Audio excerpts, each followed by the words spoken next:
Glenn Wilkins. Isn't it great to be here? It's great to be here, and I love February. It's the month of love. The month of love, absolutely, and that means love your home, of course. It certainly does mean love your home. Do you have any big plans for Valentine's or for this month, Todd? Well, of course, absolutely. As an engaged man, yes, I have all kinds of things planned.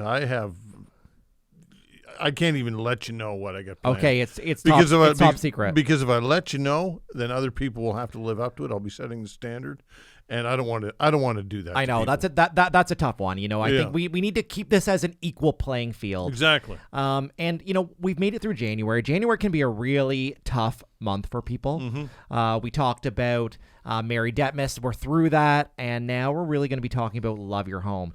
Some people really love their home right now, Todd. Yep. Other people, don't love their home. Some people want to become homeowners, and some people who are homeowners want to potentially improve their property this year. So we're certainly going to talk about all of these things. Well, it's certainly a lot easier to love your home when you're in the right home, when you're in the home that you can afford, and that, right, these are all things that I think add to that. Affordability is huge, and I think right now, if I think affordability is almost on the top of people's minds, just around things like inflation. And we know with inflation, one of the main drivers right now is the cost of housing. That is what's driving this inflation. Even though it's still coming down, we're moving in the right direction overall, but the cost of housing is one of these key drivers. And the Bank of Canada came out just this week and announcing that they think it's not the interest rates that's causing, this housing cost. It's the lack of supply. Well, I can tell you it's certainly a supply issue here in Halifax. Mm-hmm. But, I think having some lower rates will help. I think especially if, with existing homeowners. Yeah, lack of supply, although, again, here in the housing market, and we talked about and reports on the housing market here in Halifax, and that's the story, that not as many units being sold, but those that are being sold at an increased rate, right? So people are still, that's still a seller's market in a lot of ways. I think it's more balanced this year than it was before, but I would agree it's still a seller's market. We need more and more inventory. We need all types of inventory, from rental properties to single-family homes, condo, townhomes. We need all types of housing. Absolutely. So what?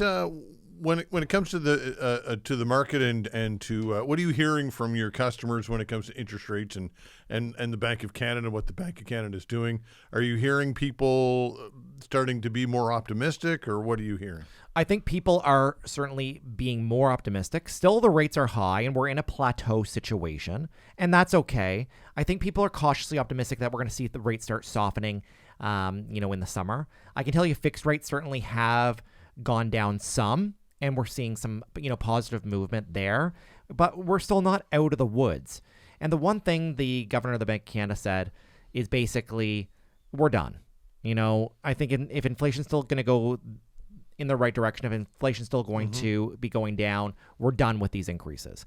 And, I can tell you the next time the Bank of Canada meets, it's likely still going to be a hold. But I think that by the summer, we're going to start seeing things soften. And I'm going to go out and I'm going to fall on my sword and I'm going to do a prediction, Todd. And I never do these predictions. All right, let's hear it. All right, my prediction is we're going to see 100 basis points reduction in the key overnight rate this year and 100 basis points next year. So we're going to see 200 basis points less by the end of 2025. And I will fall on my sword if that does not happen. Okay, so that'll take us to what? That'll take us to a key overnight rate, 200 basis points less, which means prime, and that's what we're really worried about here. Yep. The prime rate is going to be down in that 5.2 range, which is certainly more in the median mark in terms of where the interest rates are. Do I think, it's going to go back down to 2%? I think that's going to be a really long time. But the one thing that we can certainly kind of be cognizant of is a recession. And if we do get deep into a recession, and if the Bank of Canada needs to restart this economy again, we're going to see the rates continue to go down. But it's a double-edged sword, Todd.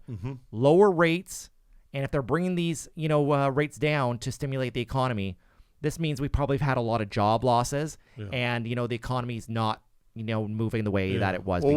We've kind of avoided that recession. Really, it's been really predicted that we were going to be dealing with a recession, but we've not fallen victim to that yet. But some still feel obviously that could happen in this fiscal year. Yeah, and I think that the amount of jobs that are still being added doesn't necessarily mean that we're in a recession.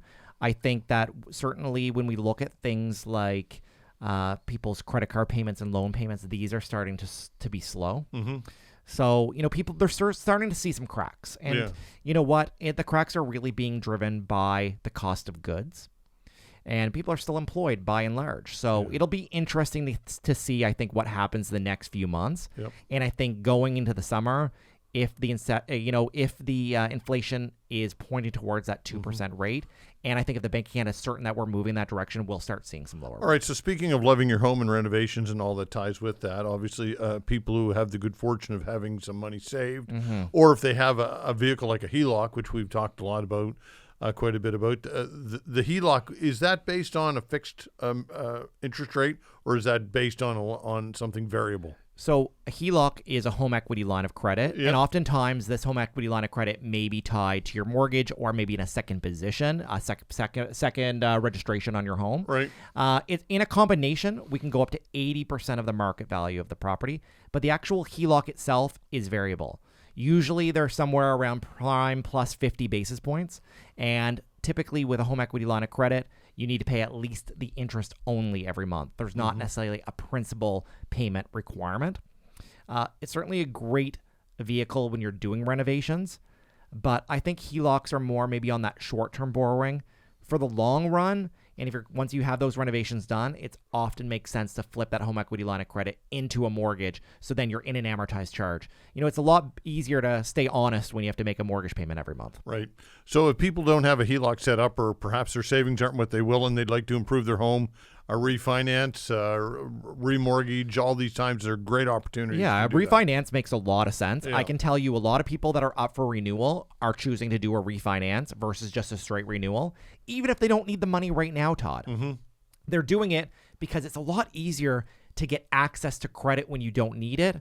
It's so much more challenging to get access to credit, when you're in a pinch.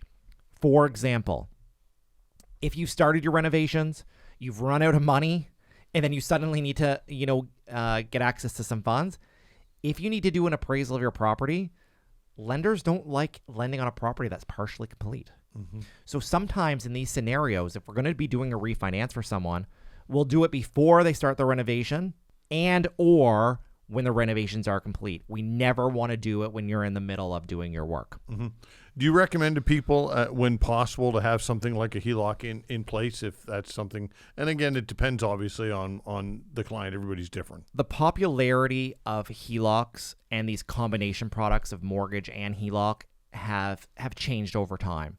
I can tell you 20 years ago, HELOCs were a hot topic. Then, not so much. I can tell you right now, they're certainly becoming more popular, specifically for these people that bought their homes like 5 years ago, because a lot of these people have a lot of equity in their property, but they don't necessarily need access to the funds right now.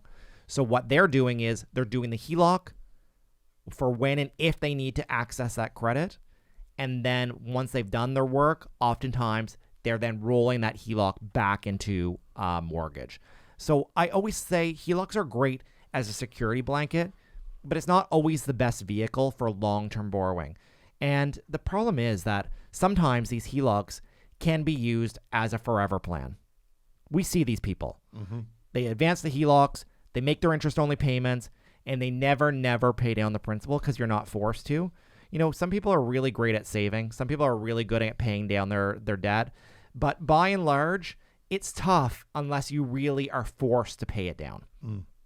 Okay, if somebody is midterm and on a fixed term, then refinance is probably not a good option at that point. It depends. Right? I always say it depends. What is going to be the cost to break your mortgage? What is your current rate? What will the new rate look like? What's your benefit? And, I think everybody's situation is different. I can tell you a lot of people that are in a fixed rate are holding on to that fixed rate because the rates are obviously higher now than they were before.